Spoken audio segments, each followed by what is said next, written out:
আপনি খুব আবেগী।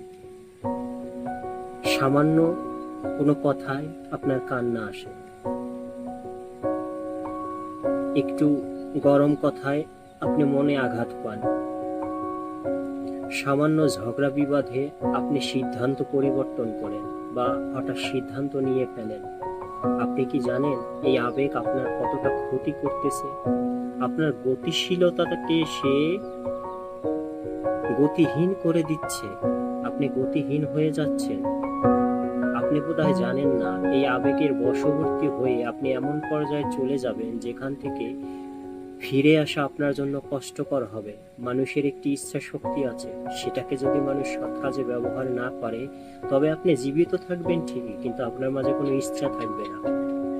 আপনার দ্বারা কিছু হবে না। আপনি কেমন জানি থেমে যাবেন, উদাসীন হয়ে যাবেন, মানসিক ভারসাম্য হারিয়ে ফেলবেন।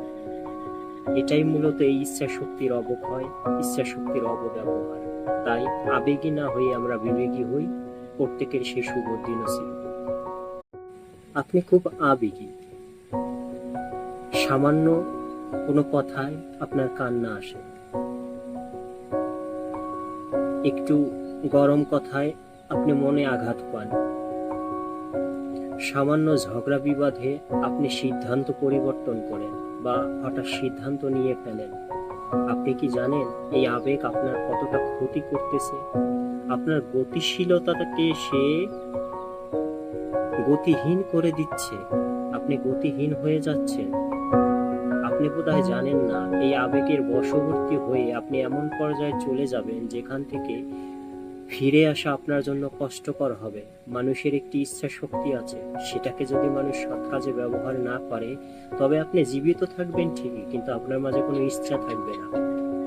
আপনার দ্বারা কিছু হবে না। আপনি কেমন জানি থেমে যাবেন, উদাসীন হয়ে যাবেন, মানসিক ভারসাম্য হারিয়ে ফেলবেন। এটাই মূলত এই ইচ্ছা শক্তির অবক্ষয়, ইচ্ছা শক্তির অপব্যবহার। তাই আবেগী না হয়ে আমরা বিবেকী হই। প্রত্যেকের সেই শুভ দিন নসিব।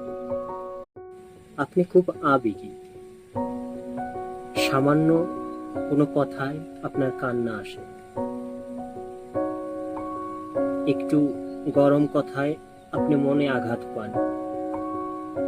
সামান্য ঝগড়া বিবাদে আপনি সিদ্ধান্ত পরিবর্তন করেন বা হঠাৎ সিদ্ধান্ত নিয়ে ফেলেন। আপনি কি জানেন এই আবেগ আপনার কতটা ক্ষতি করতেছে? আপনার গতিশীলতাকে সে গতিহীন করে দিচ্ছে। আপনি গতিহীন হয়ে যাচ্ছেন। আপনি বোধহয় জানেন না এই আবেগের বশবর্তী হয়ে আপনি এমন